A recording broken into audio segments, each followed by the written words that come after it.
Assalamualaikum warahmatullahi wabarakatuh. Waalaikumsalam warahmatullahi wabarakatuh. Salam damai dari kami di Nusa Kambangan untuk Indonesia. Hari ini kita berjumpa lagi di sebuah kegiatan yang kita berikan nama Podcast Merah Putih. Apa sih itu Podcast Merah Putih? Podcast Merah Putih adalah sebuah tempat bagi para narapidana, khususnya kasus terorisme, untuk bisa berbagi cerita, berbagi kisah, berdiskusi, bahkan harapannya untuk bisa menginspirasi bagi para pelaku-pelaku terorisme yang ada di luar. Besar harapan kami, apa yang kami lakukan di hari ini bisa sangat berguna bagi perdamaian negara kesatuan Republik Indonesia. Tidak lupa kami ucapkan terima kasih kepada Bapak Kalapas Kepala Lembaga Pemasyarakatan Pasir Putih Nusa Kambangan atas support petugasnya untuk bisa hadir di sini. Selanjutnya kepada Kepala Lembaga Pemasyarakatan Besi yang sudah memberikan izin bagi narapidana-narapidananya untuk bergabung dan memberikan sumbangsih pada kegiatan tersebut hari ini. Selanjutnya kepada Kepala Lembaga Pemasyarakatan Batu yang sudah memberikan tempat dan support pengamanan. Kemudian kepada Bapak Kadensus atas support agar acara ini bisa terwujud, serta tidak lupa bagi kami pada Bapak Direktur Jenderal Pemasyarakatan atas perizinan dan dukungan agar acara podcast ini bisa berjalan. Oke, mungkin sebelum kita masuk ke dalam konten yang kita akan bicarakan hari ini, saya akan perkenalkan saudara-saudara kita, sahabat-sahabat kita yang tidak lain tidak bukan adalah narapidana kasus terorisme. Saat ini mereka masih aktif, masih berada di lapas yang ada di Nusa Kambangan. Di depan saya ada saudara Alexander Rumateri, sebelahnya ada saudara Amir Bahrudin Ahmad, dan di samping saya adalah Pak Anang Rahman. Mungkin sebelum kita masuk jauh ke dalam, saya pengen kenalan dulu nih satu persatu gitu kan. Mungkin sebelah saya dulu nih yang dari paling sepuh, paling senior. Nih Kang Anang nih. Iya, Pak. Kang Anang boleh bisa cerita sedikit nggak Kang? Kenapa sih dulu bisa sampai masuk ke dalam penjara, ke dalam lapas menjalani pidana itu karena kasus apa Pak? Iya.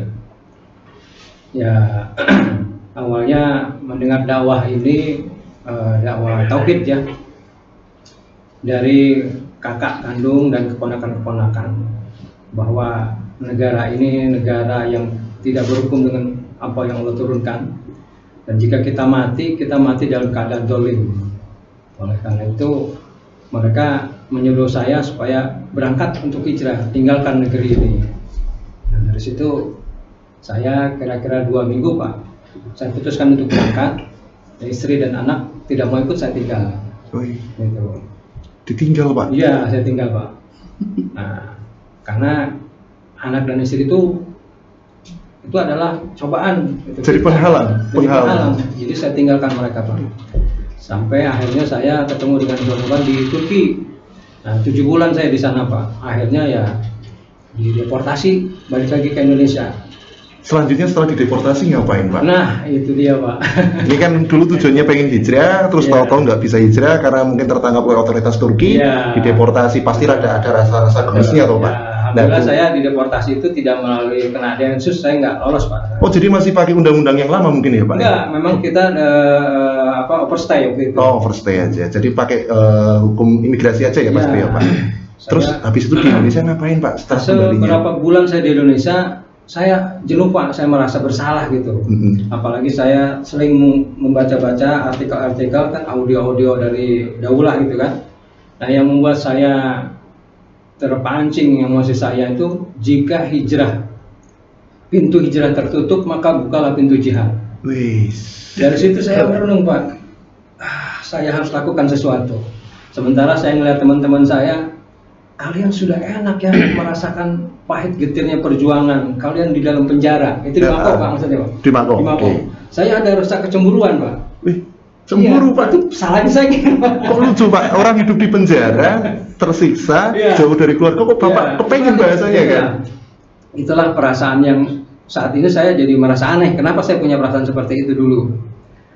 Ya itulah saya Pak. Kalau Bapak tanya waktu dahulu kan begitu Pak ya? Waktu dahulu, nah begitu. Terus masalahnya apa tuh Pak yang gara-gara masalah kekecewaan, cemburu yang mendorong Bapak itu bisa sampai terkait masalah tindak pidana? Penyebabnya apa gitu ya? Iya.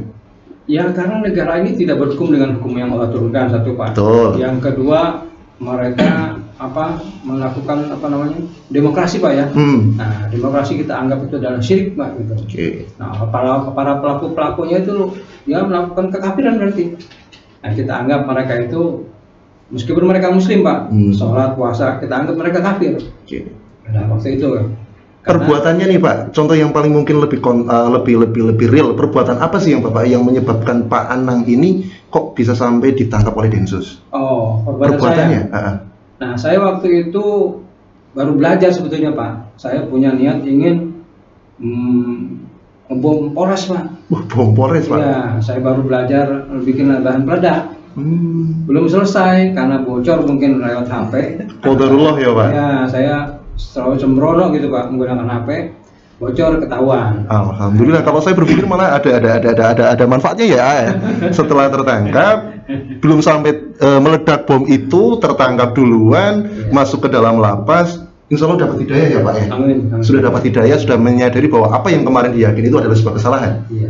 Nah nanti bisa cerita Pak, bisa ceritakan nanti bagaimana prosesnya. Mungkin geser dulu ini ya Pak ke Kang Amir. Ya. Mau seperti apapun kalau saya manggil Kang ke Pak Anang nggak enak.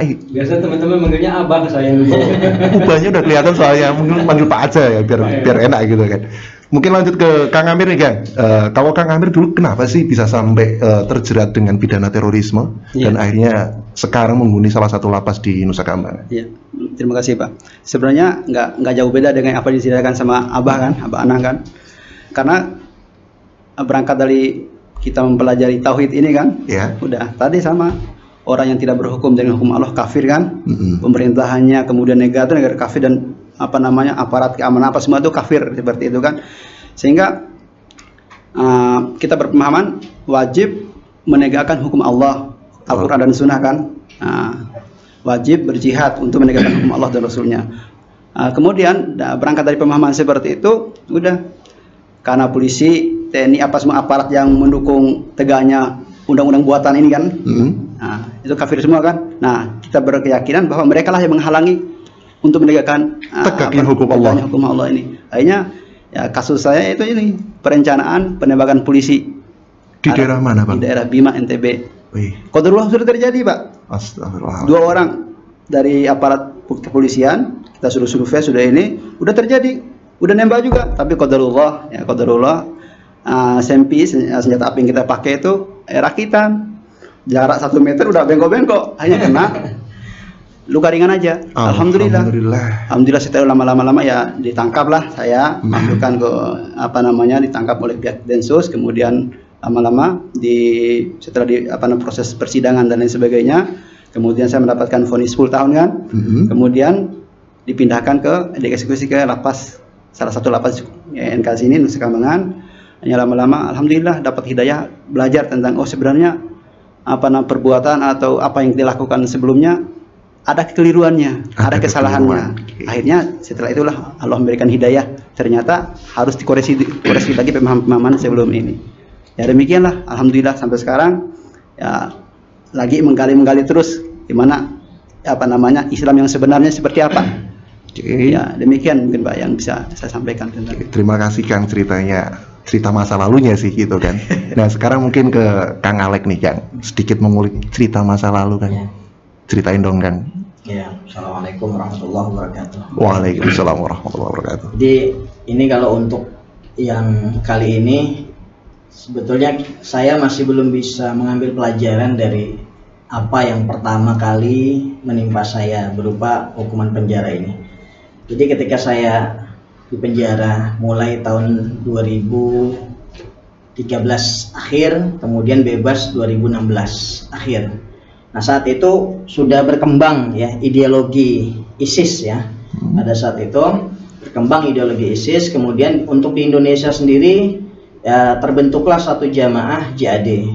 Maka saya waktu itu masih berpikir ya tentang JAD ini adalah seperti organisasi biasa, ya seperti organisasi layaknya Muhammadiyah ataupun NU yang mendapatkan tidak menjadi soal lah untuk kepemerintahan. Karena memang saat itu memang terbuka ya Kang, ya, terbuka jadi, banyak simbol-simbolnya, perkumpulannya, betul. Banyak perkumpulan, banyak jamaah dan organisasi. Nah, kemudian ketika saya bebas, ada sebagian teman saya menyarankan saya untuk menggantikan posisi keamiran dalam JAD yang sebelumnya ini oleh teman saya yang sekarang juga sudah ditangkap dan ya sebelahan kamar dengan saya sekarang. Jadi itu pengangkatan saya sebagai Amir JAD sebagai pengganti dalam masa transisi itu saya anggap pengangkatan yang sepihak, dan saya sudah dari awal itu sudah menolak, jangan saya, karena saya tidak layak. Tapi desakan itu tetap ada ya, yang menurut mereka tidak ada lagi kecuali antum yang bisa. Akhirnya saya terima jabatan JAD itu ya, tapi dengan persyaratan ini sebagai suatu jabatan yang sementara. Kalau ada yang lebih baik itu saya minta digantikan, karena saya punya banyak urusan lah, urusan keluarga, kemudian urusan yang lain-lain. Nah, selang beberapa waktu ya, mungkin dari mulai saya diangkat gitu ya secara sepihak ya, ada perkiraan saya 1 bulan saya ditangkap Densus. Selang 1 bulan setelah diangkat sebagai pejabat sementara ya? Ditangkap Densus ya, karena ya terkait dengan JAD ya, ternyata ya di situ saya baru tahu memang JAD ini adalah termasuk salah satu organisasi yang terlarang ya, karena ya dinilai oleh sebagian kalangan masyarakat, kemudian para cendekiawan membawa paham-paham yang radikal. Nah ini mungkin untuk yang kedua kalinya saya masuk dalam penjara ini, mudah-mudahan menjadi satu pelajaran saya ya, karena mungkin teguran itu kadang kalau belum terlalu keras itu kita masih ngeyel ya. Mungkin berarti ambil ibrohnya ya kan. Mudah-mudahan ini sebagai ibroh yang terbaik buat saya. Dan alhamdulillah saya rasakan setelah saya ya merasakan di LP Batu sebelumnya, kemudian di Pasir Putih ya, dan sekarang saya di Besi. Alhamdulillah semakin hari semakin saya menyelami ya, saya mendapatkan banyak ibroh dan pelajaran yang mungkin orang-orang tidak bisa merasakan karena mereka belum menyelaminya. Betul. Ya. Cukup dari Kang Alek untuk cerita masa lalunya. Ya. Mungkin sebelum masuk ke bahasan yang lebih serius, ini di depan kita ada cangkir, isinya mungkin teh manis, diminum dulu, biar santai aja. Seger kan? Nah, alhamdulillah. Tadi saudara-saudara saya, sahabat-sahabat saya sudah cerita masa lalu mereka, bagaimana ketika mereka menjadi mahasiswa merdeka, kemudian mempunyai inspirasi gitu kan, inspirasi dalam artian untuk mewujudkan cita-cita mereka, tujuan mereka. Akhirnya melakukan sebuah perbuatan yang bagi mereka saat itu mungkin perbuatan itu adalah suatu hal yang dibenarkan, tetapi bicara dalam konteks hukum ternyata itu adalah sebuah pelanggaran, hingga akhirnya diambil tindakan penegakan hukum, tertangkap, diadili, dan sekarang berkumpul bersama saya di Nusa Kambangan. Nah, dari sekian banyak cerita yang disampaikan oleh saudara-saudara saya, ini tadi saya melihat ada beberapa poin yang mungkin akan bisa menjadi suatu hal yang enak untuk didiskusikan. Tadi terkait masalah kayak Pak Anang, Kang Amir, kemudian Kang Alex melihat bahwasanya hukum di negara ini adalah hukum kafir. Itulah yang menyebabkan abang-abang ini melakukan aksi kekerasan, kayak tadi abang ini bikin bom, Kang Amir nembak polisi gitu kan. Mungkin Kang Alex sih secara perbuatan nggak ada ya Kang, secara perbuatan nggak ada, tetapi ikut pada organisasi yang mendukung kepada kekerasan. Nah, itu didasari karena melihat hukum di negara ini adalah negara kafir. Nah, kalau boleh tahu nih, zaman dulu nih kayak Pak Anang nih, melihat hukum di negara ini kan dikatakan kafir. Itu gimana cerita awal muasalnya sih, Kang? Ya, sebetulnya simpel Pak ya. Kita diberi ayat, diberi pemahaman oleh teman-teman, oleh ustaz-ustaz yang berada di sekeliling saya itu. Surat Al-Maidah ayat 44. Wa ma lam yakum a'udzu bisyaitanir rajim wa ma lam yakum bima anzalallahu fa ulaika humul kafirun. Barang siapa yang tidak berhukum dengan apa yang Allah turunkan, maka dia kafir. Betul. Nah, itu kan dibaca oleh siapapun ya kafir. Gitu. Maknanya seperti itu. Kafir kan gitu. Atas dasar itu saya nggak panjang lebar Pak. Wah benar kalau begitu orang-orang kafir semua nih, gitu kan? Tanpa terkecuali saya ya. Kalau saya udah jelas mungkin ya. Kan Bapak waktu itu ada Densus, nah komandan Densus yang ke tim penyidik. Pak Anang, saya mau tanya nih Pak Anang nih. Dulu Pak Anang waktu saya tanya, Pak Anang, menurut Bapak, menurut Pak Anang, status saya apa nih? Apa yang Bapak tanya apa? Status saya apa nih? Darah saya gimana? darah bapak tuh halal. Kenapa? Bapak tuh kafir, saya bilang gitu. Nah, sekarang saya mau tanya nih, di depan anak buah saya nih, di depan anggota saya, ada makanan banyak, Pak. Betul. Ya. Terus bapak tanya apa? Pertanyaan saya sama, kira-kira beda, Pak? Tidak ada bedanya, Pak. Jangan bapak harap dengan makanan di depan yang banyak begini merubah apa? Status bapak jadi berubah. Enggak, saya bilang bapak tetap halal darahnya. Halal darahnya. Iya. Jangan makanan darahnya halal. Kafir, saya bilang gitu. Itu waktu saya di Gunung Sindur, Pak. Masih keras ya, Pak. Jadi karena memang bukan terinspirasi, karena antum melihat di ayat Al-Maidah 44 itu sendiri, barang siapa tidak berhukum dengan hukum Allah adalah kafir. Iya, bagaimana cara Bapak bisa merubah status Bapak kafir jadi muslim kan? Bapak tinggalkan densus itu, Bapak tinggalkan negara ini, tidak berhukum dengan hukum Allah, selesai Pak, gitu. Antum seperti itu. Iya. Nah, bilang Pak Komandan itu, ya beginilah Pak Anang, dari dulu sampai sekarang nggak berubah katanya. Rasanya begitu. Dari dulu, emang karena udah lama Pak, itu penyidiknya. Iya. Selalu begitu Pak. Kemudian kalau Kang Amir nih, kalau tadi kan dari Al-Maidah 44 dan dari kajian-kajian yang didapatkan oleh Pak Anang gitu kan. Kalau Kang Amir sendiri melihatnya seperti apa nih? Ya sebenarnya ya, tadi juga nggak jauh beda juga. Tapi sebenarnya lebih ini lagi kalau pemahaman saya ya. Ini kan umum tadi, ini Al-Maidah 44 ini umum kan, siapa yang berhukum dengan hukum selain Allah maka kafir kan. Itu kan umum. Namun dengan pemahaman seperti itu, zahir ayatnya kita pakai dulu ya, zahir ayat berarti ini kan siapa saja gitu, berarti siapa saja, pokoknya siapa saja lah, entah siapa, pokoknya per orang gitu kan, kafir semua lantaran tidak berhukum dari hukum Allah kan. Nah, baik itu presidennya, negaranya, kemudian hakim-hakim dan lain sebagainya, bahkan ya aparat-aparat yang menegakkan hukum tadi itu kan, semua kafir ta'yin. Kan kita berpemahaman juga, punya dalil juga dulu yang sering disampaikan, sering ulang-ulang oleh ustadz kita dulu kan, sampaikan ya, diantaranya yaitu tentang surat Az-Zumar ya, ayat 8 kan, yaitu diantara penggalan ayatnya itu Allah Subhanahu Wa Taala mengatakan bahwasanya qul tamatta bi kufrika qalila innaka min ashabin nar. Katakanlah Muhammad, nikmatilah dengan kafirmu sementara kamu akan termasuk penghuni neraka. Maksudnya apa? Ini ta'yin, kata ustadz kita dulu menyampaikan penjelasan ayat ini kan. Ini Allah memvonis kepada individu ta'yin, kepada individu orang yang melakukan kufur dan kesyirikan kan. Nikmatilah kekafirmu sementara. Ini kan tunjuk langsung ini siapa saja. Dengan pemahaman seperti inilah, pokoknya siapa saja akan kita kafirkan ketika orang itu melakukan kesyirikan, kufuran sebagaimana berhukum dengan hukum selain Allah tadi kan. Kita kafirkan semuanya. Makanya siapapun yang namanya polisi lah, ya sama-sama bapak juga, PNS lah, apa semua itu kan jelas juga ya. Semuanya Pak. Seperti itu. Ya, halal darahnya kayak kata Abah Anang, hartanya apa semua seperti itu memang kita. Halal darah saya ya Pak. Halal Pak, jangan makanannya, darahnya dia halal bagi kita. Kotor kali ya Pak. Nah inilah yang memang pemahaman dulu kan, yang ingin yang kita ini kan, ya kita akan ke Ustaz Alek nanti akan menjelaskan bagaimana sebenarnya kedudukan ayat ini gitu ya. Dari seperti itu. Kalau bicara masalah itu saya jadi ingat nih, jadi ingat berapa kali sih kalau saya ngomong sebenarnya sih dengan dua sahabat ini mungkin masih baru saya kenal dengan Pak Anang maupun dengan Pak Kang Amir itu baru dekat itu belum lama lah.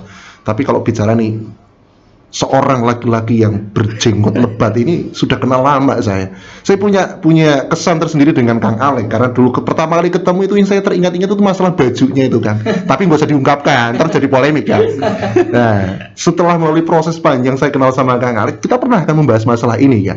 Saya dulu pernah membahas, Kang, kalau kita bicara dalam artian Al-Maidah 44 secara zahir ayatnya, nggak ada orang muslim di Indonesia.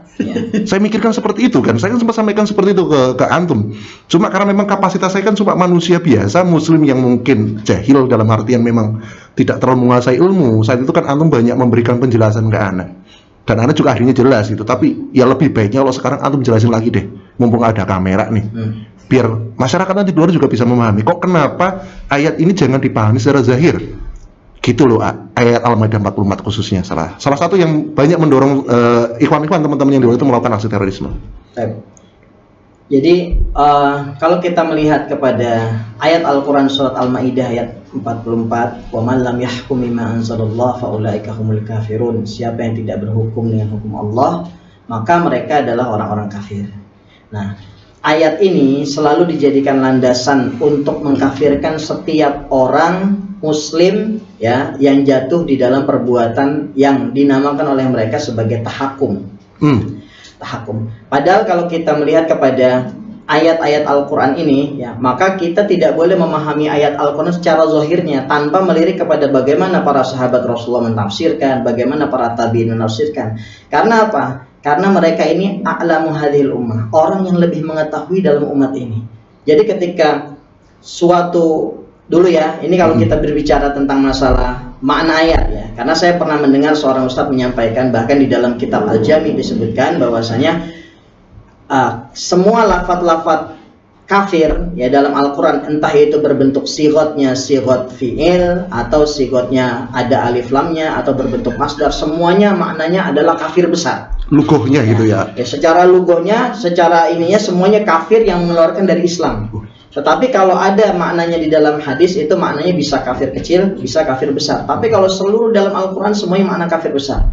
Nah, padahal kalau kita merujuk kepada pendapat Ibnu Taimiyah dan melihat kepada Ibnu Taimiyah, bagaimana kalau kita melihat kepada penafsiran ayat ini, kita lihat dulu bagaimana para sahabat Rasulullah menafsirkan ayat ini. Ya, ketika para sahabat Rasulullah sudah menafsirkan ayat ini dan mereka dikatakan sebagai orang yang paling mengetahui dalam umat ini soal Quran, maka kita tidak perlu melirik lagi kepada pemahaman-pemahaman ahlul lughah, ahli bahasa.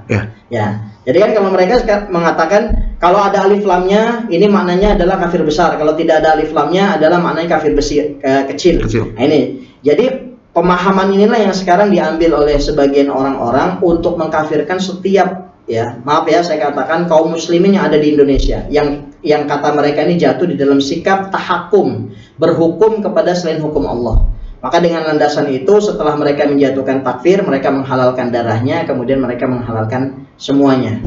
Ya, yang pada dasarnya hukum asalnya adalah haram disebabkan karena satu tuduhan. Nah, kita melihat bagaimana Ibnu Taimiyah, kemudian Ibnu Abbas ya, radhiyallahu an, kemudian Imam Ahmad, seterusnya Ibnu Taimiyah rahimahullah menukil ayat ini dan semua mengatakan bahwasanya ini adalah kufrun la yanqilu an dinillah, tidak mengeluarkan seorang daripada keislamannya. Oke, baik. Benar kalau kita katakan siapa yang tidak berhukum dengan hukum Allah itu kafir. Betul, karena ayat Al-Quran itu mengatakan seperti itu. Tapi ketika landasan ini kita jadikan sebagai ta'yin, memvonis individu tertentu, setiap orang yang jatuh dalam perbuatan ini langsung kafir, maka inilah satu perbuatan yang keliru. Padahal langkah di dalam takfir itu tidak seperti itu. Memiliki syarat-syaratnya, kemudian penghalang-penghalangnya, yang mana bila syaratnya itu terpenuhi, penghalangnya tidak ada, baru orang itu bisa dijatuhkan kepada ya ponis ya terhadap individu tertentu. Tetapi bila kita belum menempuh jalan itu tidak bisa, karena mengingat masalah berhukum dengan hukum Allah ini ya, atau tidak berhukum dengan hukum Allah, tidak ada satupun ya para ulama yang memasukkan dalam kategori sebagai asli tauhid, pokok tauhid ya. Jadi kita bisa melihat merujuk bagaimana pendapat Ibnu Qayyim al-Jauziyah di dalam hukum ya orang meninggalkan sholat. Di situ dibahas tentang bahwasanya berhukum dengan selain hukum Allah adalah merupakan cabang daripada cabang kekafiran, tapi bukan pokoknya. Cabang dari cabang kekafiran. Ya, bukan pokoknya. Bukan pada pokoknya ya kan. Ya, inilah yang nanti mungkin dalam sela-sela kita akan sedikit menyinggung tentang kaidah takfir. Banyak itu orang penting kan. Paham ya. Tentang masalah kekafiran dan keimanan itu ada pokok dan cabangnya. Dan di antara kedua cabangnya itu ada cabang-cabang yang sangat banyak. Ya, inilah yang saya lihat banyak ketika mereka memasukkan, karena ada kata-kata al-kafirun di dalam ayat ini, lantas memasukkan setiap orang yang jatuh dalam perbuatan tahakum, berhukum dengan selain hukum Allah adalah masuk dalam kategori kafir, kemudian mereka halalkan darahnya. Berarti kalau sedikit kesimpulan yang saya ambil, janganlah kayak kita malah lebih merujuk pada ahli bahasa dibandingkan merujuk pada tafsir ahlu sunnah wal jamaah. Apalagi kalau ini masih dalam tataran ahlu sunnah sampai pada tabu tabiin kan, kita nggak bisa lepas dari situ. Sedangkan kalau ahlu bahasa kan bisa malah jauh baru kemarin malah mungkin seperti itu ya kan kan. Jadi karena ilmu dalam Islamnya sudah mangkul. Apa itu Artinya sudah turun temurun dari para sahabat ahlu sunnah, semua sudah menyampaikan. Jadi kita tidak bisa memalingkan pandangan kita itu kepada selain mereka yang lebih paham tentang masalah penafsiran ini. Jadi walaupun terkadang penafsiran Al-Quran tidak sesuai dengan pendapat kita, ya kita banyak ya. Ada ikhwan-ikhwan karena mereka sudah punya obsesi pemikiran seperti ini, bahwasanya tidak berhukum dengan hukum Allah adalah kafir. Maka ketika mereka membaca tafsir At-Tabari di dalam ayat Al-Maidah ayat 44, dalam ayat itu dijelaskan bahwasanya itu adalah kekafiran yang tidak mengeluarkan dari agama. Lantas mereka mengatakan tafsir At-Tabari tidak jelas. Itu benar, itu kejadian, itu kejadian di lapas sana. Bener, makanya Anda juga sampai bingung. Al-Quran tafsir At-Tabari itu kan klasik, itu sebagai ibarat kata babunya tafsir kata orang kan. Bahnya tafsir gitu kan. Itu saja sampai gara-gara masalah Al-Maidah 44 tidak sesuai dengan keinginannya dia, itu Pak ini nggak bener nih Pak. Ini kayaknya salah yang nyetak nih demi kepentingan NKRI katanya.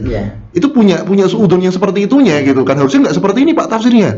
Harusnya kayak gimana? Saya tanya seperti itu kan. Itu kalau Anda melihat itu sebuah hal yang bagi saya patut dipertanyakan. At-Tabari loh, saya ngomong At-Tabari gitu kan, sampai mereka aja sendiri meragukan apakah memang semua itu harus sudah keinginan mereka gitu kan. Nah, kalau saya melihat pada fenomena yang terjadi gitu kan, kalau saat ini kita memahami ayatnya secara zahir, barang siapa tidak berhukum dengan hukum Allah adalah kafir, berarti orang muslim mungkin tinggal dikit ya. Tinggal dikit mungkin. Tapi kalau menurut mereka itu tidak penting, karena Allah itu tidak membutuhkan keimanan mereka. Kalau seluruh penduduk dunia itu beriman, tidak akan menambah kemuliaan bagi Allah sedikit pun. Nah, Ana itu kayak kadang Ana sebagai orang yang awam gitu kan, kadang memikirkan saking semangatnya teman-teman antum, saking kakunya melihat permasalahan berhukum pada hukum Allah itu kadang Anak akui bahwasanya berhukum dengan hukum Allah adalah perintahnya Allah. Anak juga belajar juga seperti itu. Anak melihat pada perintah-perintah Allah yang lain seperti perintah untuk sholat, perintah untuk saum, perintah untuk berhaji. Itu ada uzur-uzurnya atau mungkin rukshohnya gitu kan. Ketika seseorang sedang dalam kondisi safar, perjalanan jauh, sholat itu bisa dijamak gitu kan. Mungkin orang yang sedang sakit, itu posisinya saumnya bisa digantikan pada lain hari. Orang berhaji yang tidak mampu bisa tidak berhaji. Belum lagi bicara masalah sholat, itu yang perintah harian yang harus kita kerjakan.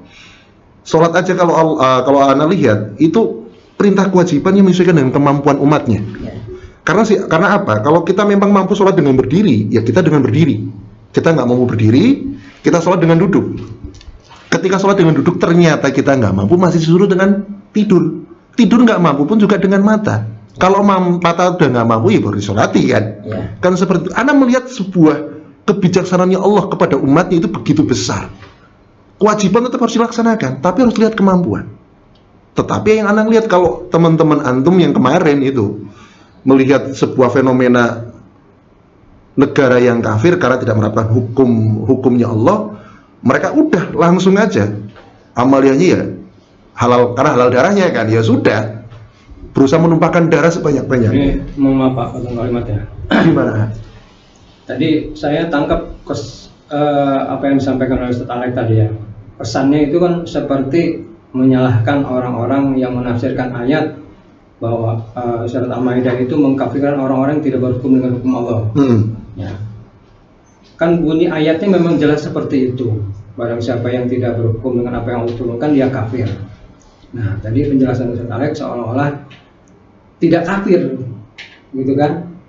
Padahal ayatnya kan jelas kafir, gitu kan? Nah, apakah antum Ustaz Alek akan membantah ayat dengan sebuah pemahaman juga? Ya kan? Ini kan pemahaman. Barang siapa yang tidak berhukum dengan hukum Allah maka kafir, kan pemahaman, ya kan? Nah, antum bilang tidak kafir, itu juga kan pemahaman antum. Ya, kalau anak katakan ini adalah bukan pemahaman anak, karena para sahabat itu mengatakan seperti itu. Jadi ketika kita menafsirkan ayat, kita kembali kepada orang yang lebih paham tentang ayat ini. Tidak bisa kepada orang-orang yang setelahnya yang mungkin jauh daripada tafsiran Al-Quran. Tidak bisa ya. Tidak bisa. Ibnu Abbas radhiyallahu anhu itu dikatakan khibrul ummah, orang yang paling tahu tentang Al-Quran. Rasulullah SAW mendoakan keberkahan baginya, ilmu itu ada padanya. Maka hampir seluruh tafsir-tafsir itu menginduk kepada qaul Ibnu Abbas di dalam segala persoalannya, bukan hanya pada persoalan ayat ini saja. Nah, qadarullah dalam persoalan ayat ini Ibnu Abbas mengatakan seperti itu, la yanqil anil millah, kekafiran tidak mengeluarkan dari agama. Kemudian kita ingin mengatakan seperti apa? Oke, kalau kita katakan ini bisa ya saja keluar daripada agama, itu tentunya dengan syarat, bukan sekedar langsung ketika orang jatuh dalam perbuatan berhukum dengan selain hukum Allah itu kafir. Karena sekali lagi apa yang dikatakan oleh Pak Gagat tadi, bahwasanya setiap ibadah itu berhukum dengan hukum Allah itu ibadah. satu kewajiban yang bagi kita yang mampu untuk menegakkan syariat Allah. Tetapi ketika kita tidak mampu, layaknya ibadah berhukum dengan hukum Allah ini seperti ibadah-ibadah yang lain. Sholat, karena ibadah itu seluruhnya memiliki rukhsah dan Allah tidak akan membebani kepada hambanya apa-apa yang dia tidak mampu lakukan. Allah Subhanahu wa taala mengatakan dalam Al-Qur'an, "Walau sya'allahu la'anatakum innallaha azizun hakim." Seandainya Allah ingin menghendaki, pasti engkau dicampakkan pada sikap al-anat, memperberat diri, diberikan kesulitan oleh Allah, tetapi itu tidak Allah lakukan kepada kita. Kenapa? Karena Allah azizun hakim. Allah maha aziz, maha hakim. Nah, di sini At-Tabari rahimahullah menjelaskan bahwasanya makna tafsir ayat ini adalah seluruh ibadah itu memiliki rukhsah. Jihad ada rukhsahnya, sholat ada rukhsahnya, puasa ada rukhsahnya. Seluruh ibadah berhukum mungkin ya dengan hukum Allah juga ada rukhsahnya. Yang tidak ada rukhsahnya apa? Zikrullah dan maafkan orang lain. Itu tidak ada rukhsahnya. Tapi selain ibadah itu ada rukhsahnya. Kita melirik bagaimana kalau seandainya dijadikan ya berhukum dengan hukum Allah, berhukum dengan selain hukum Allah dijadikan sebagai patokan keimanan seseorang, ya. Tentu Rasulullah SAW itu tidak akan menyeru kepada para raja-raja atau para pemimpin-pemimpin itu untuk kepada keimanan terlebih dahulu, kepada keimanan dan setelahnya itu harus pasti diwajibkan kepada berhukum dengan hukum Allah. Kalau mereka tidak berhukum dengan hukum Allah pasti diperangi. Kalau itu dijadikan sebagai patokan keimanan, tapi buktinya tidak. Rasulullah mengirim surat kepada raja-raja hanya mengatakan berimanlah kalian kepada Allah. Nah, kita mendapatkan teks yang jelas daripada peristiwa An-Najasyi, di mana Ibnu Taimiyah rahimahullah mengatakan, wa nahnu na'lam qat'an annahu lam yahkum bihukmil Quran. Dan kami tahu secara pasti bahwasanya Najasyi tidak berhukum dengan hukum Al-Quran. Apa faedah daripada Ibnu Taimiyah mengatakan perbuatan ini? Mengatakan ini, faedahnya bahwasanya memang kondisi pada saat itu Najasyi tidak mampu menegakkan hukum Allah walaupun dia seorang raja, seorang raja pada saat itu. Padahal mungkin ada orang akan mengatakan, oh pada saat itu syariat belum sempurna, ya masih berturunan di Madinah. Oh tidak, syariat rajam sudah diperlaktekan di Madinah. Kemudian hukum-hukum zakat, hukum salat sudah turun. Apakah Najasyi tidak mengetahui ya? Mungkin tahu karena itu dia tidak mampu di dalam surat Al-Maidah ayat 44 juga sudah turun pada saat Najasyi. Sudah turun, pasti sudah turun ayat itu di Madinah. Nah, Najasyi tidak melakukan hukum itu. Kenapa? Melihat satu kemaslahatan yang ada pada saat itu. Seandainya jangankan dia ingin menegakkan hukum Allah, dia sholat saja tidak. Kenapa? Seandainya diketahui keislamannya, rakyatnya pasti akan memberontak kepadanya. Karena apa? Najasyi pada saat itu berada di tengah-tengah kaum yang majmuk. Ya mungkin kalau dikatakan seperti Indonesia ya, ada orang Kristen, ada orang yang beragama lain selain daripada agama Islam yang kita katakan non-Muslim ya. Najasyi justru lebih mayoritasnya adalah non-Muslim mereka. Bahkan orang Islam di sana mencari perlindungan. Betul. Nah, seandainya mereka mengetahui keislaman Najasyi, ya pasti kemaslahatan kaum muslimin yang sedikit saat itu ya. Ya, pada saat itu pasti terganggu. Nah, inilah yang ditempuh oleh Najasyi. Kenapa dia tidak menegakkan hukum Allah padahal dia seorang negarawan? Ya, punya kemampuan ya, seorang raja kan. Mungkin kalau kita berpikir apa sih susahnya raja, ya kan? Ya selama ini pun juga sering ini punten kan. Ini kan sering terjadi nih yang bahasanya yang terjadi di kalangan ikhwan-ikhwan kan seperti itu. Loh itu presidennya kan ngakunya muslim, loh kenapa tidak menegakkan? Orang dia kan presiden. Ya. Ini case-nya mungkin bisa sama dengan Raja Habasyi. Bahwasanya ya kalau kita ngelihat Habasyi seorang raja, dia punya kemampuan, punya kekuatan, tetapi melihat rakyatnya yang berbagai macam golongan itu kalau dipaksakan untuk menjadi satu hukum mungkin timbul madorot, apalagi kalau saat itu berbicara untuk madorotnya untuk umat Islam. Itulah yang mungkin dikhawatirkan. Mungkin sedikit saya ini sebenarnya untuk melanjutkan pertanyaan tadi ke Ustadz Ale kan, ini kan berangkat dari tadi ayat Al-Maidah 44 diantaranya kan, bahwa untuk menvonis kafir karena melakukan perbuatan kekufuran lah seperti itu. Nah sebenarnya gimana sih Ustadz dalam Islam ini masalah takfir ini memang hukum syar'i atau memang gimana? Kok seakan-akan kita tuh dalam masalah takfir ini kayak seakan apa ya, terlalu apa namanya, pokoknya tiap saat tiap waktu ngomongnya takfir gitu kan, kamu kafir ini halal darah, pokoknya apa kita membahas itu seakan-akan lebih dominan daripada pembahasan ilmu syariah yang lain seperti itu kan. Apakah memang takfir ini apa namanya ada dalam syariat Islam, terus batasan-batasannya gimana, kemudian juga siapa sebenarnya yang berhak mengkafirkan orang secara individu gitu ya, secara individu seperti itu tuh. Apakah semua orang yang, kalau dulu pemahaman kita dulu Pak ya, pemahaman kita dulu yaitu setiap orang yang ngaku muslim berhak untuk memvonis kafir kepada individu orang kan, Antum pelajari dulu seperti itu. Ada dalilnya Pak. Di antara dalilnya surat Al-Baqarah itu kan, Al-Baqarah ayat 256. La ikraha fid din.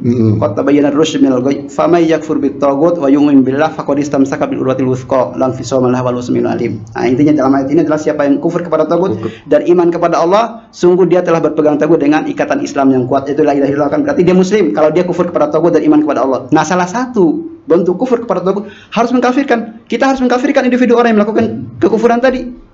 Setiap orang itu berarti berhak. Berarti ibarat kata kalau orang yang tidak mengkafirkan Ana nih kan Ansor Togut nih ya. Selama ini kan kalian, teman-teman kalian, bukan kalian sih sebenarnya sekarang, teman-teman antum menganggap Ana ini Ansor Togut, Ana tuh kafir.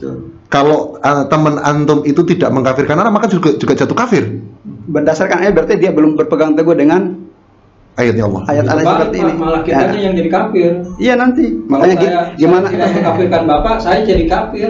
Habis dong kalau gitu caranya. Kafir semua kita. Kafir semua, kafir kalau nggak saling mengkafirkan. Itu gimana menurut antum? Nah, kalau syar'inya apa gimana permasalahan seperti itu. Ya kan, kalau kita berlandasan kepada ayat Al-Qur'an ya. Bahwasanya yang namanya hak mentakfir itu hak Allah, karena takfir ini ya tidak jauh berbeda ya, bahkan sama dengan hukum-hukum syariat yang lainnya, yaitu seperti sholat, zakat, haji, diambil daripada pemilik syariat. Tidak setiap orang itu berhak memiliki hak untuk mentakfir. Secara kaidah saja disebutkan oleh Ibnu Taimiyah bahwasanya at-takfiru ya hukmun syar'iyyun haqqun lillah la yathbutu illa bidalil. Takfir itu adalah hukum syar'i dan tidak sah takfir ini kecuali dengan dalil. Maka ketika seseorang ini ingin mengkategorikan perbuatan ini kekafiran atau tidak, maka butuh dalil. Tidak ada ruang bagi akal untuk memvonis perbuatan ini kekafiran atau tidak, atau sebagai kekafiran. Ibnu Taimiyah rahimahullah mengatakan, yang dinamakan kekafiran itu hanyalah mengingkari hukum-hukum yang sudah mengingkari suatu perkara yang diketahui secara pasti dalam din ini, atau mengingkari hukum-hukum yang mutawatirah, atau mengingkari hukum yang mujma' alaih, yang telah disepakati. Maka selain daripada itu adalah bukan kekufuran. Ya, seperti mencela Allah Subhanahu wa taala itu sudah pasti adalah sesuatu yang maklum bahwasanya orang yang mencela Allah Subhanahu wa taala kafir, maka dia kafir. Tapi selain itu tidak bisa kita namakan sebagai kekafiran, apalagi sampai kita memvonis seseorang itu dengan kekafiran secara ta'yin, secara individu. Karena takfir ini adalah hukum Allah. Jadi manusia itu tidak pernah tidak memiliki wewenang di dalam menjatuhkan vonis kafir tersebut. Maka kita banyak ya sekarang mengkategorikan banyak perbuatan-perbuatan yang secara secara syar'i ini mungkin para ulama itu tidak pernah membahas hal itu. Nah, contoh kita katakan ya, kita banyak memvonis orang-orang yang terjatuh dalam perbuatan demokrasi dengan hukum demokrasi kafir ya. Ini yang kita sering diskusikan kan. Betul. Ya, demokrasi kafir. Kemudian ketika orang jatuh dalam perbuatan demokrasi, entah itu ikut pemilunya atau dia sekedar hadir bahkan di lihat pas dicontrengin gitu atau ya mendukung menyebarkan ya pamfletnya dan sebagainya, itu bisa jatuh dalam kekufuran ya. Nah, ini tidak seperti ini, karena kita tahu perkara yang dibahas ya. Ibnu Taimiyah menyebutkan ada perkara yang diketahui oleh orang-orang khawas, orang-orang khusus, dan ada perkara yang diketahui oleh orang-orang awam. Nah, ketika perkara itu hanya diketahui oleh orang-orang khusus, tidak diketahui oleh orang-orang awam dalam persoalan agama ini, yang khusus maka yang khususnya maksudnya apa? Nanti saya akan jelaskan. Maka tidak boleh ada takfir dalam masalah ini. Mungkin sekarang orang akan mengatakan ya, akan tidak setuju dengan pendapat Ibnu Abbas bahwasanya kekafiran itu berhukum dengan selain hukum Allah adalah tidak mengeluarkan dari agama ya. Mereka tidak setuju, mereka mengambil pendapat ulama yang lain. Oke, ulama yang mana kita katakan siap, tidak apa-apa. Nah, berarti kalau seandainya Ibnu Abbas mengatakan seperti ini, terus ada ulama lagi yang mengatakan ini keluar dari agama, berarti kan minimal ini adalah perkara yang menjadi perselisihkan. Ya. Maka di sini Ibnu Taimiyah mengatakan bahwa ketika perkara itu diperselisihkan, maka tidak boleh ada takfir di dalamnya. Kecuali memang semuanya sepakat ya. Saya berikan contoh, bahkan perkara yang dikatakan ijma saja, itu ijma dibagi-bagi. Ada ijma maklum, ada ijma ghairu maklum. Nah, salah satu contoh, kita sudah mengijmakan ya bahwasanya Al-Qur'an itu terdiri dari 114 surat. Ya.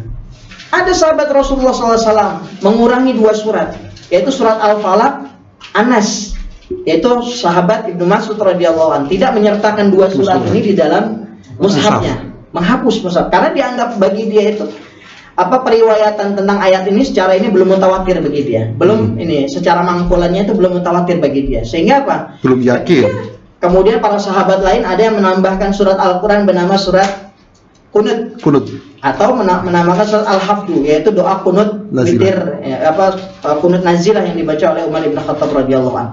Ini menambah Al-Quran.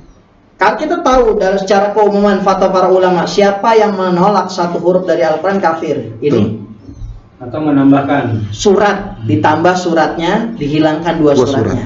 Ibnu Taimiyah mengatakan wahada akhta'u ma'lum bil ijma'. Ini ada satu kesalahan yang diketahui secara ijma'.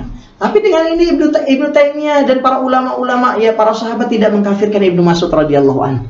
Padahal ini perkara yang sangat kita katakan yang rawan ya.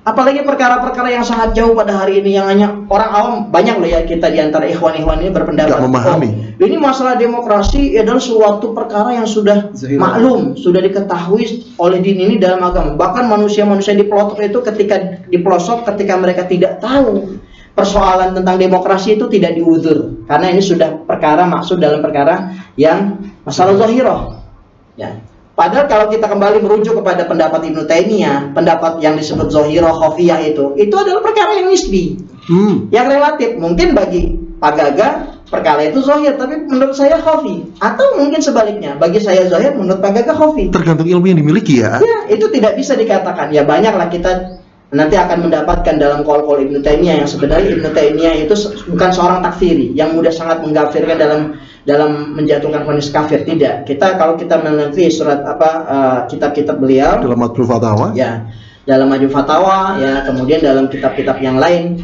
insya Allah kita akan dapatkan beliau bukan orang yang takfiri, mudah mengkafirkan. Apalagi di dalam soal menjatuhkan takfir kepada orang lain itu sangat berhati-hati sekali. Jadi kita melihat beliau itu orang yang sangat memberikan uzur di dalam masalah ini. Nah, ini banyak yang sekarang orang yang salah paham terhadap Ibnu Taimiyah ya. Alhamdulillah. Adzan nih ya. Mungkin untuk menghormati adzan dan kita juga harus ibadah sholat zuhur. Untuk sementara kita berhenti dulu, tapi nanti kita sambung lagi ya. Oke, kameranya di pause dulu ya.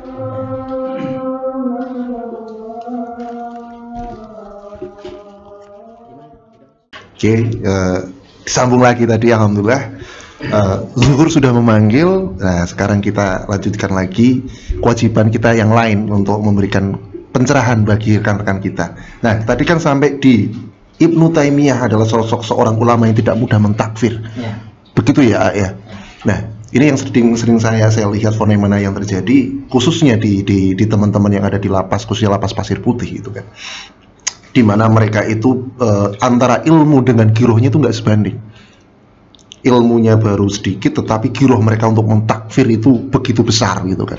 Memang begitu bahaya kalau anak lihat, begitu bahaya sekali namanya dampak dari takfir gitu kan. Kita nggak munafik bahwasanya gara-gara takfir juga negara ini juga diperangi oleh mereka. Gara-gara takfir juga teman-teman polisi, teman-teman TNI, kantor-kantor di pemerintahan juga banyak dilakukan aksi-aksi bom gitu kan. Nah, sekarang kalau bicara masalah itu udah banyak yang bahas. Nah, ini yang internal aja dulu nih, yang mungkin lagi ramai gitu kan. Bahkan di dalam kalangan sesama narapidana teroris sendiri juga sudah saling mentakfir. Bener nggak Pak Anang? Bener nggak Pak Amir? Bener nggak Pak Ale? Nah, mungkin bisa nih Pak Anang ceritakan. Mungkin ada pengalaman, ini dampak dari takfir buat hidupnya Pak Anang sendiri seperti apa nih Pak? Aduh, ini pertanyaan yang saya tunggu-tunggu dari tadi. Emosi Pak saya. Emang kenapa Pak? Ada emosi yang saya pendam. Masya Allah. Sampaikan aja Pak, daripada jadi beban di hati, ceritakanlah. Siapa tahu nanti Ustaz. Jadi singkatnya begini ya. Mudah-mudahan ini bisa didengar oleh semua ya, ikhwan-ikhwan yang ada di luar, umat, istri-istri ikhwan, baik yang suami penjara ataupun tidak. Ini adalah apa yang ada di dalam hati saya. Ketika saya menandatangani NKRI, sebelumnya saya telepon dulu kepada istri bahwa saya akan melakukan tanda tangan NKRI, saya kembali kepada NKRI. Jawaban dari istri, Mas, kalau Mas mau tanda tangan NKRI sebagaimana yang dilakukan oleh Ustaz Alek, Ustaz Alex itu sudah jatuh kafir. Mas juga berarti kafir, gitu kan? Jadi mohon maaf Mas, dia bilang, ini istri saya nih. Ini curcolan lah bahasa, nggak apa-apa, lanjut. Nah, Ummu Arumi namanya. Nah, dia mengatakan kita mencintai dan membenci karena Allah. Jadi untuk hal ini dia bilang karena Mas sudah kembali ke kafir, maka kita berpisah, dia bilang gitu. Saya bilang kamu nggak dengar dulu, belajar dulu dalilnya, sudah cukup, dia bilang Al-Quran itu sudah sampai kepada semua orang. Ya kan, itu ujahnya sudah sampai kepada mereka. Jadi mereka tidak berhukum dengan hukum Allah kafir karena Quran sudah ada di tangan mereka, sudah ada terjemahan, gitu kan. Nah, sudah akhirnya dengan berat hati, ya resiko saya kembali kepada NKRI, istri saya yang menjadi Pak. Istrinya hilang. Nah oke Pak, terus saya ketemu dengan Iwan yang di satu sel dengan saya, itu penjara, yang belum NKRI. Nah itu tidak menjawab salam saya Pak. Sudah dicueki. Saya dikafirkan. Saya tidak dijawab salam saya karena saya dianggap kafir oleh mereka. Nah itu yang lebih parahnya lagi Pak. Ini yang sampai kepada, ini sebelum saya lanjut ya, kepada umat dan ikhwan yang di luar, acara ini terselenggara ini ya biidznillah ya, dengan ide saya punya ide, tolong beri kesempatan kami supaya kami bisa bicara seluas-luasnya tentang ilmu yang telah kami yang sampai kepada kami. Nah, jadi kalau kalian menganggap bahwa kita ini Ustaz Alex, saya, Ustaz Amir gitu misalnya, adalah seperti kerbau yang dicocok hidung, katanya diseret-seret sama Densus bahwa lapas ini supaya ngerayu-rayu ikhwan supaya NKRI. Saya katakan di sini itu tidak benar, itu salah. Justru inisiatif itu dari kita, gitu. Bahwa ini adalah kebenaran, ini dalil-dalil cukup berlimpah, begitu banyak, gitu. Sehingga kita malah ingin setiap hari menyampaikan ini kepada mereka. Nah, itu yang pertama. Yang kedua adalah dampak Pak. Dari ini semua apa yang terjadi, saya malu Pak mengungkapkan ini, tapi ini harus saya ungkapkan. Ini nggak apa-apa Pak, kalau ya, Bapak mau mengungkapkan. Ya ini yang ditakutkan oleh istri saya gini, Mas, dibilang NKRI itu tidak seberapa. Yang lebih parah itu adalah nanti Mas dulu tangani JC, apa namanya?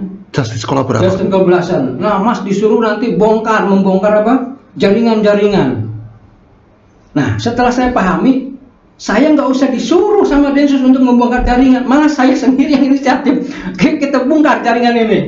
Nah, sampai begitu Pak. Setelah kita pahami bahwa apa yang kita lakukan kemarin itu adalah salah ternyata. Gitu, keliru ya? Pak. Kalau saya sih lebih seneng nyebutnya keliru kalau saya. Oke, kita bahas dengan bahasa keliru. Oke. Nah, yang lebih parah lagi Pak, selain kita menghalalkan darah muslimin di luar yang telah berdemokrasi, berhukum dengan hukum selain Allah, itu kita halalkan darahnya, kita halalkan hartanya, kita juga menghalalkan istri orang Pak. Yang benar Pak? Ya. Emang kejadian kayak gini ya? real Beritanya Pak, istri saya tuh sudah nikah lagi, padahal nikah sama saya juga nggak benar, tidak syariat, tidak susah. Pertama, ya yang cerita yang tadi aja dulu nih, cerita yang nikah sama itu dulu ya, jelasin nikah. Dulu. Waktu saya nikah itu kan tidak dinikahkan oleh bapaknya sebagai wali yang sah Pak. Ya. Kenapa? Karena bapaknya tuh dianggap kafir. Terus Iwan tanya, kalau gitu bapaknya kafir, ada nggak saudara yang laki-laki? Ada. Gimana? Kafir juga. Aduh. Cuman karena mereka ikut pemilu. Nyoblos. Masalahnya gara-gara nyoblos. Nggak berhak jadi wali. Nah ini kita dinikahkan sama Iwan doang, sama saksi berapa orang gitu kan. Nah udah kita nikah. Nah sekarang karena saya NKRI, saya dianggap kafir. Istri saya, mantan istri saya nih, nikah lagi dengan Ikhwan, sama juga nggak pakai wali yang sah, maksudnya bapaknya. Itu udah lewat masa idah belum?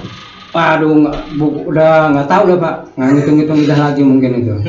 Nah yang lebih parah lagi Pak, ada Ikhwan satu kamar dengan saya cerita. Dia bilang, saya dulu menikahi istri orang.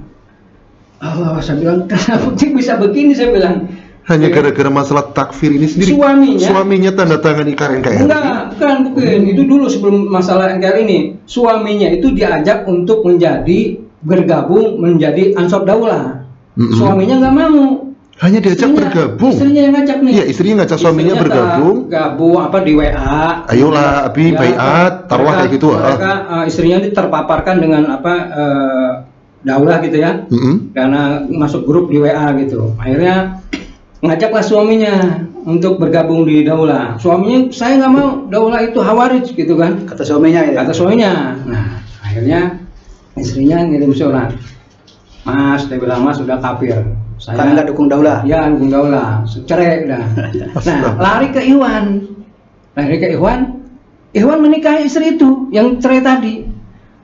Bapak Anang, saya nikahi istri orang, saya kemarin dibilang.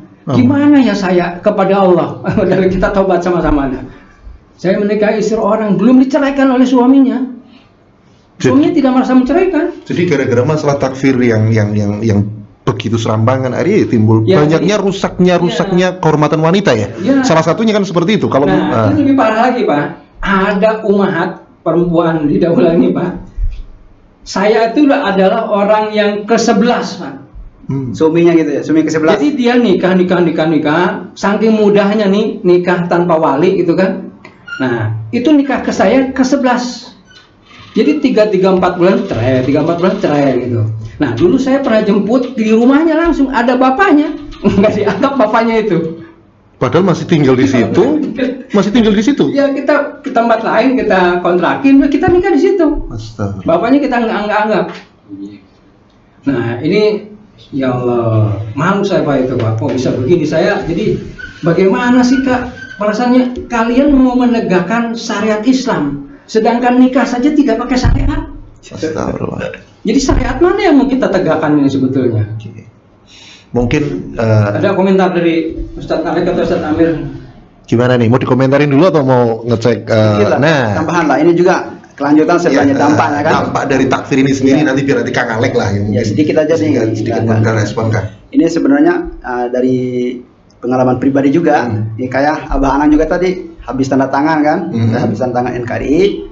Kemudian ada Ihwa lah, salah seorang napi juga di Pasir Putih dia sekarang kan, Ihwa itu, yang ngomong, dia sampaikan ke istrinya, suruh sampaikan ke istri saya, bilang ke Amir gitu kan, bilang ke Amir, Amir itu sudah kafir, itu sudah jatuh kafir karena dia tanda tangan NKRI kan, bilang ke dia suruh tobat sebelum ajal menjemput dia kan, kasihan sama anak dan istrinya kayak gitu kan. Terus ngomong istrinya ini ke istri saya, gimana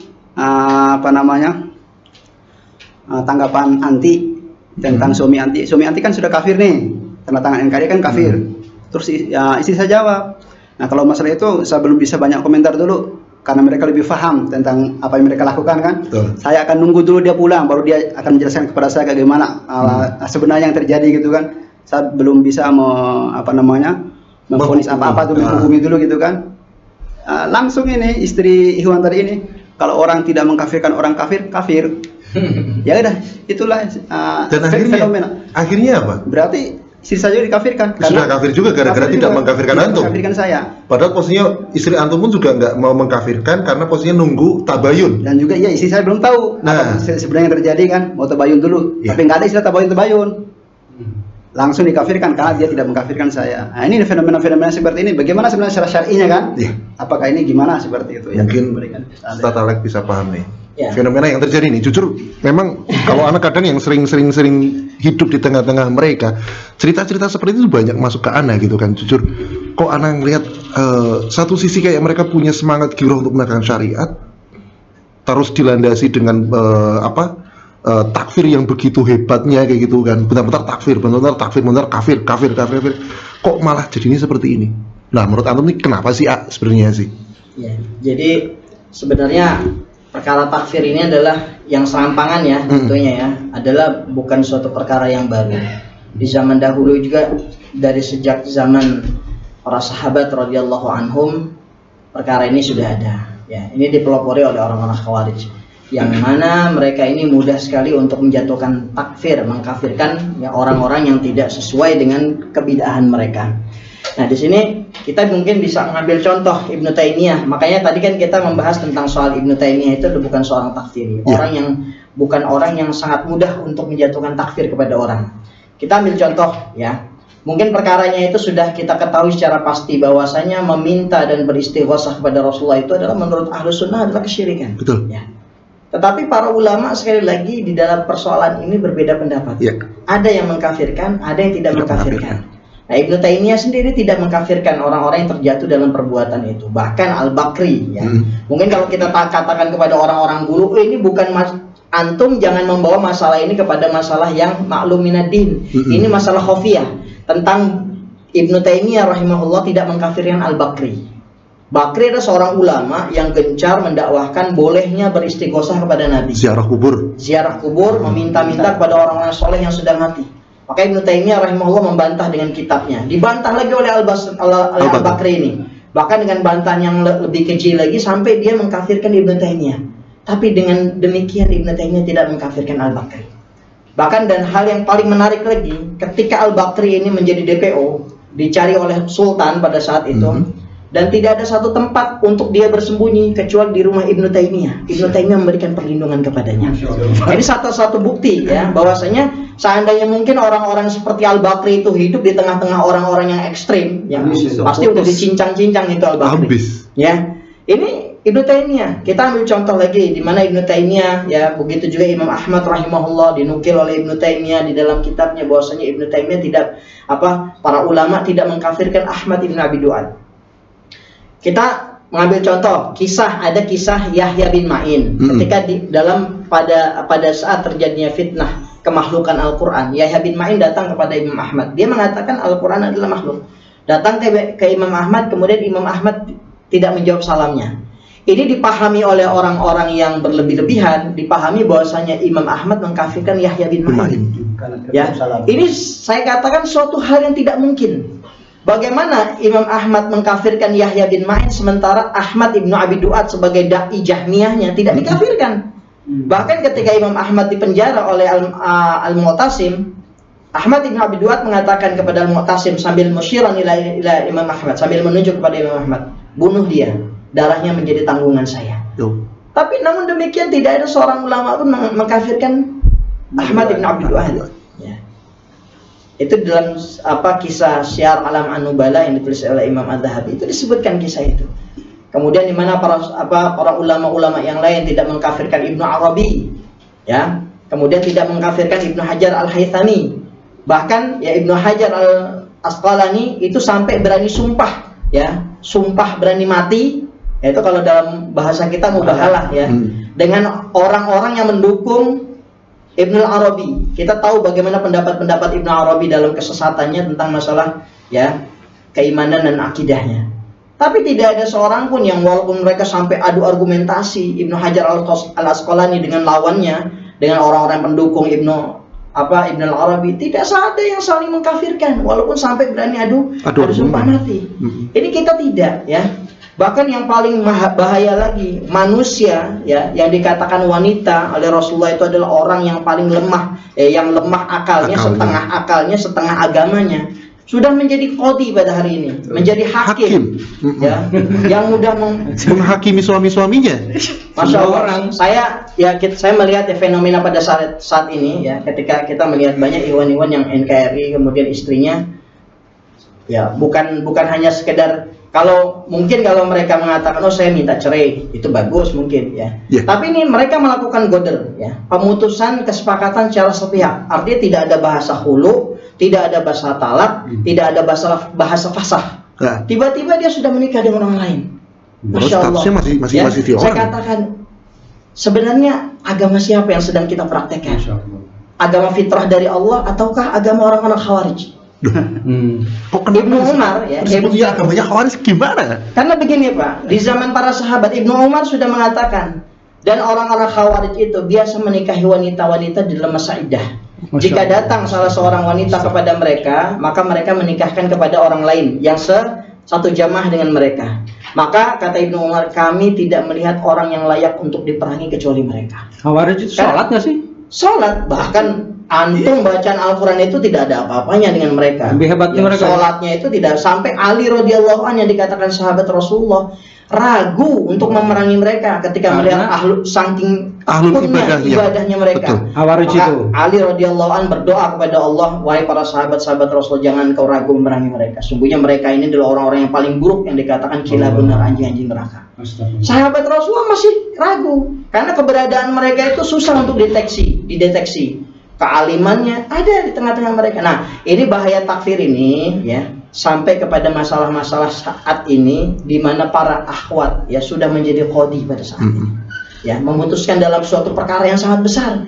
Yang mungkin kalau dalam perkuliahan pembahasan soal takfir ini adalah masuk sub yang paling akhir dalam pembahasan semester 8. Ya.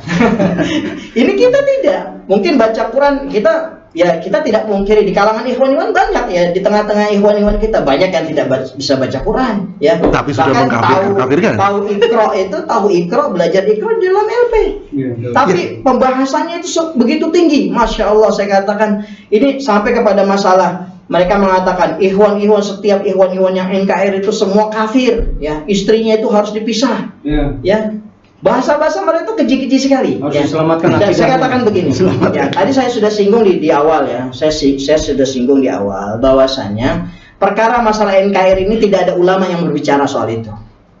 Di dalam permasalahan ulama yang berselisih saja, dalam permasalahan yang ulama berbicara, tetapi ulama berselisih di dalamnya, tidak boleh ada takfir di dalamnya. Yang berselisih ya? Yang berselisih, apalagi persoalan yang tidak dibicarakan oleh para ulama. NKRI tidak dibicarakan oleh ulama. Tidak ada ulama mana yang berbicara soal ini. Garuda, ulama mana yang mengkaji ini.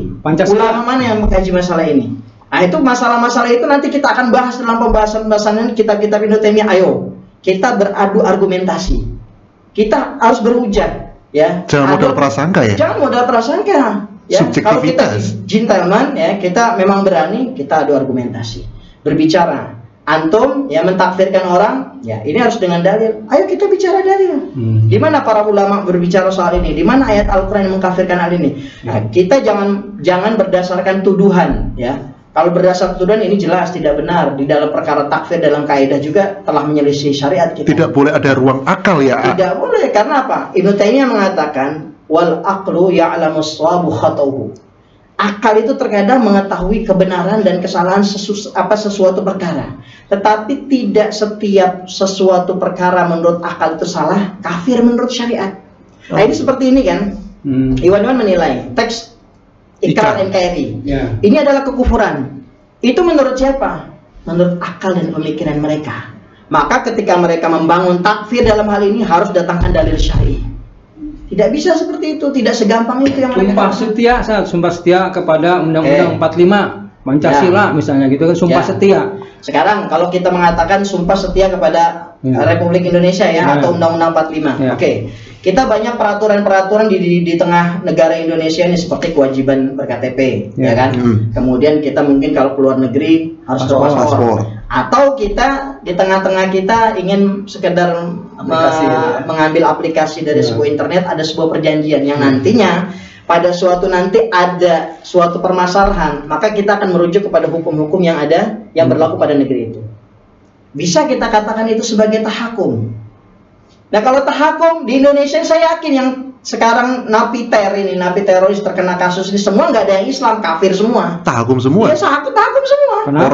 Karena rata-rata istrinya punya KTP dan mereka juga di sini nicknya jelas, ya. Dia ada nicknya. Itu kan darurat saat itu, daruri. Tidak bisa berbicara darurat. Ini kalau menurut mereka ini masalah akidah, masalah usul, masalah zohir. Yang mereka secara ayat mengatakan siapa yang tidak berhukum dengan hukum Allah kafir. Itu bentuk ketaatan. Bahkan menggunakan uang ya.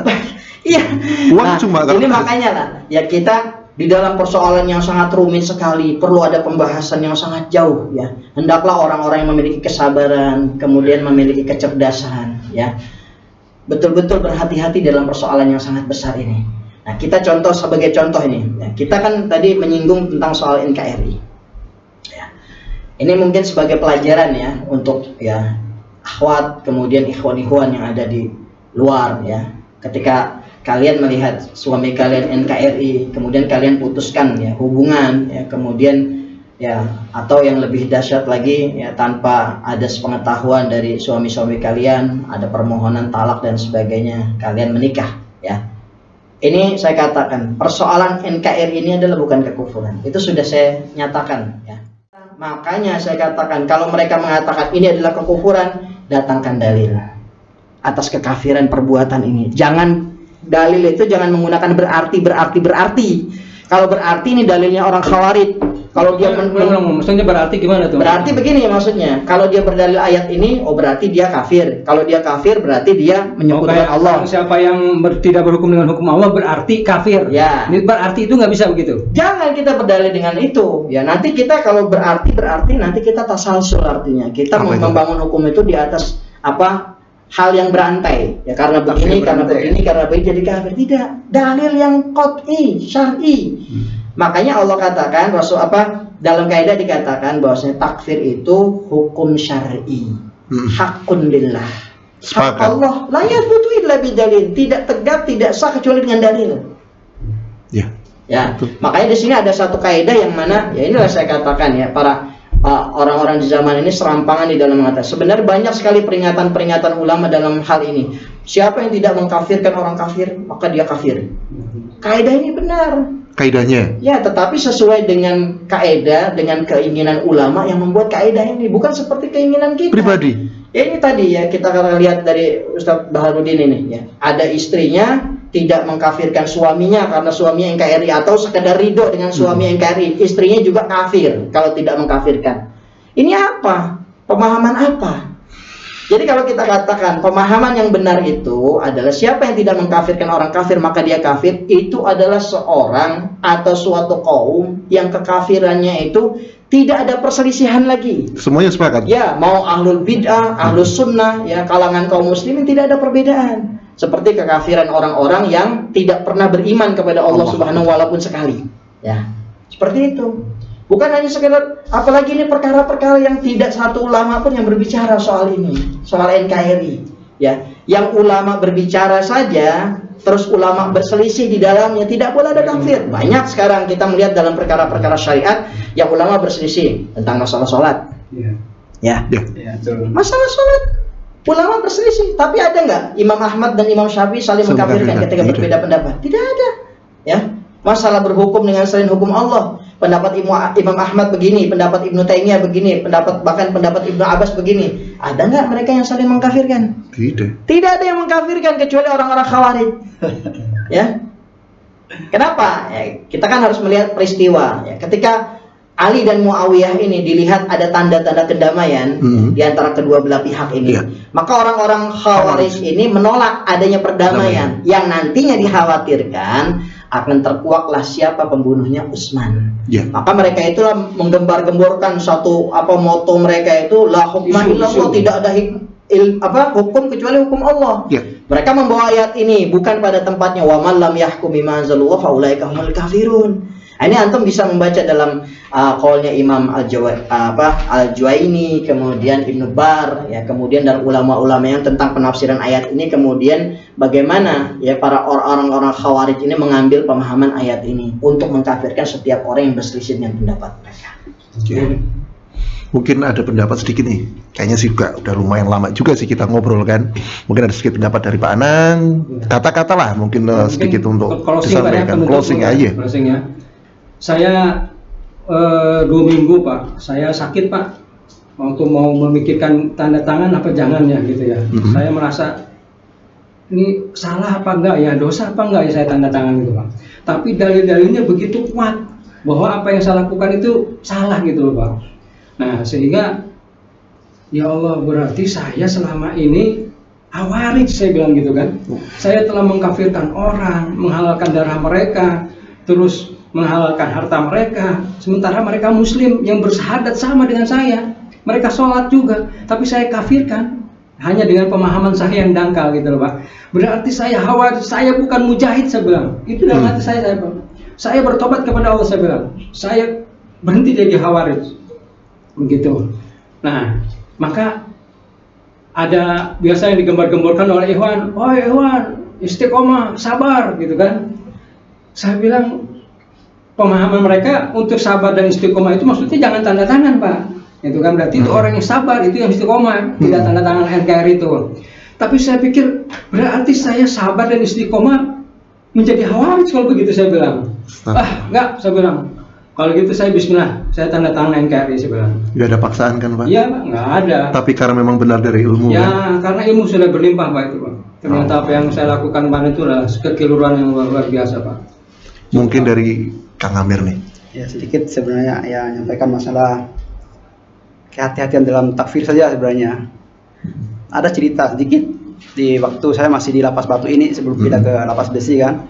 Di Blok D, kemudian di situ ada seorang ustadz, yang ustadz ini tidak tanda tangan kali juga, tapi tidak mengkafirkan kita karena ya ilmu-ilmunya sudah beliau pelajari kan. Nah, beliau menyatakan mengingatkan kepada beberapa ikhwan yang masih mengkafirkan kita yang kali kan. Ustadz ini mengatakan antum jangan tidak boleh antum ini mengkafirkan ikhwan-ikhwan yang sudah tanda tangan NKRI. Kenapa? Itu dalil-dalil mereka itu terlalu kuat untuk antum bantah. Antum tidak pernah bisa membantah dalil-dalil hujah-hujah mereka ini. Ustaz itu nggak tanda tangan. Nggak tanda tangan Ustaz ini, enggak. Beliau juga mengkafirkan kita, nggak tanda tangan juga kan. Ada alasan lain seperti itu kan. Nah, jadi intinya ya dalam masalah ini saya sampaikan juga kepada ya umumnya, masalah takfir ini sudah ilmu yang terlalu tinggi lah bagi kita. Lama-lama ustadznya dikafirkan juga itu. Bisa jadi. Nggak mengkafirkan kita kan. Karena kaidah tadi ini, nah, dalam masalah takfirnya dan masalah yang sangat tinggi, yang sangat besar.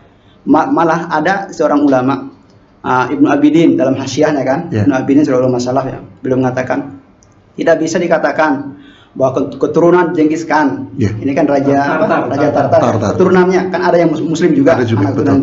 Kita tidak bisa mentakfir mereka secara ta'yin individu karena dengan hal-hal yang muhtamal gitu kan. Betul. Dengan hal-hal yang muhtamal. Ya, karena takfir ini adalah sesuatu yang sangat tinggi dan akhir yang mengharuskan adanya dosa yang paling tinggi dan paling akhir juga. Saya berinisiatif untuk diri saya tidak akan ikut masuk dalam untuk membahas masalah-masalah seperti ini karena pelik gitu kan. Pelik, betul. Dan menyadari dirinya ilmunya memang belum sampai. Ini ulama ini. Nah, kita ini belum tahu baca Al-Qur'an apa, baru baca di internet ini, baru ini udah jadi mufti kan. Betul sekali. Padahal seorang ulama mengatakan, para salaf ini, nahnu du'atun walasna kudotan. Kita ini adalah dai, mengajak orang kepada kebaikan, mengajak orang kepada Islam, bukan kudo, bukan hakim untuk memvonis kita, tidak. Kita mengajak orang, bukan memvonis tidak. Mengeluarkan dari Islam malah. Dari Islam. Kita mengajak orang kepada Islam, malah kita mengeluarkan dari Islam. Nah, oleh seperti itu ya hati-hatilah dalam masalah ini. Kita belajar, taruh dalam belajar itu ilmu yang yang ringan-ringan dulu sampai yang tinggi-tinggi seperti itu. Ya hati-hatilah dalam ini, masalah yang sangat besar. Mungkin demikian. Kang Alek, dikit kan. Kasih statement lah. Kalau saya mungkin ya hanya sekedar ya nasihat ya untuk saya, ya keluarga, kemudian ya teman-teman dan ikhwan-ikhwan saya yang lebih umum lagi kepada masyarakat Indonesia untuk berhati-hati di dalam masalah perkara yang sangat besar ini, masalah takfir. Ya, mungkin kalau kita membaca lagi, kita mengkaji lagi bagaimana qaul-qaul ulama dan sikap-sikap ulama yang sangat luas memberikan uzur kepada masyarakat yang dikategorikan sebagai mereka orang-orang yang tidak tahu, ya sangat besar mereka memberikan uzur-uzur itu. Ya mereka tidak serampangan di dalam masalah ini yang nantinya akan berujung kepada perkara-perkara yang tidak baik.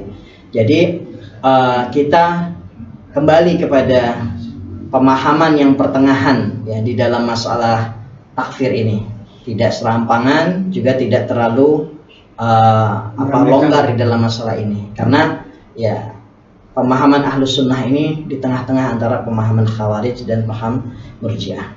Nah, ikhwan-ikhwan semuanya, mudah-mudahan kita seluruhnya ya diberikan pemahaman yang baik, pemahaman yang hati-hati, pemahaman yang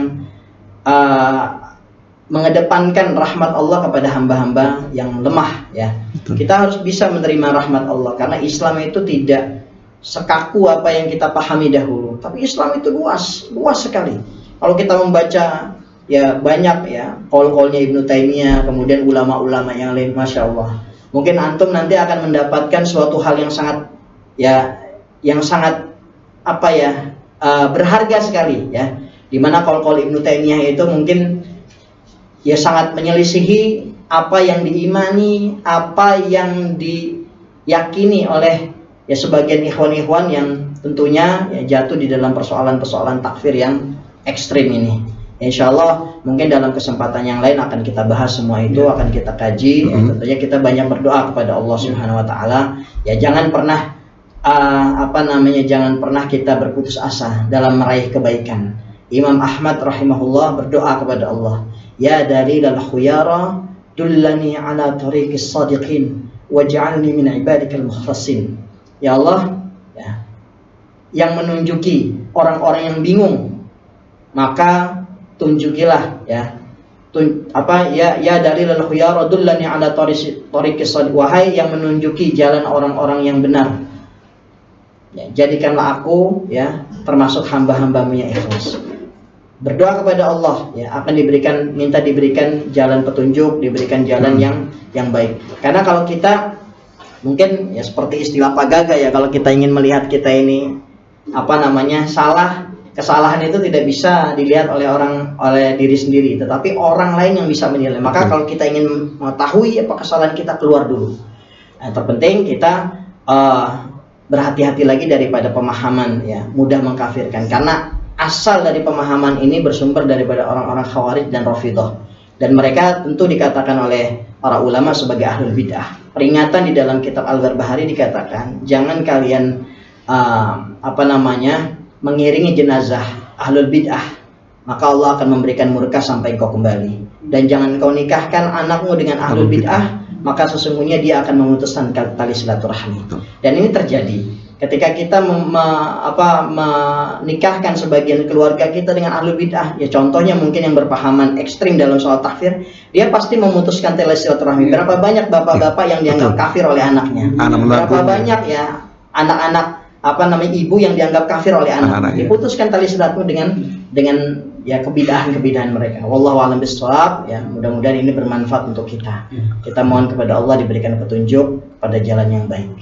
Amin, amin. Senang banget nih, jujur kalau bicara masalah waktu sebenarnya sih gak pengen berhenti sih ya. Cuma masalahnya ya, kalau banyak-banyak ngomong pun juga kita capek. Kita juga perlu makan ya, ayah. Nah, mungkin bisa disambung dengan lain kesempatan, bisa lagi nanti mungkin dengan teman-teman sahabat pemasyarakatan, napi-napi yang lain kita bisa hadirkan. Tapi intinya pada hari ini kita sangat banyak mendengarkan, banyaknya informasi, banyaknya kisah, banyaknya hal-hal yang bisa menginspirasi. Saya berharap bahwasanya apa yang hari ini kita tampilkan, kita perdengarkan itu bisa banyak manfaatnya untuk masyarakat di luar. Terlebih khusus buat saudara-saudara kita yang masih dalam pemahaman takfir yang serampangan. Harapan saya biar mereka tuh bisa sedikit memahami lah. Jangan terlalu kaku hatinya, dengarkan pendapat orang lain, buka buku secara utuh, buka buku-buku yang lain, kitab-kitab yang lain. Bahwasanya Islam itu rahmatan lil alamin, selalu membawa kedamaian. Mungkin cukup dulu hari ini, kita sambung lagi di lain kesempatan. Salam damai dari pasir putih, salam damai dari besi, salam damai dari batu, salam damai di Nusa Kambangan. Wassalamualaikum warahmatullahi wabarakatuh. Waalaikumsalam warahmatullahi wabarakatuh.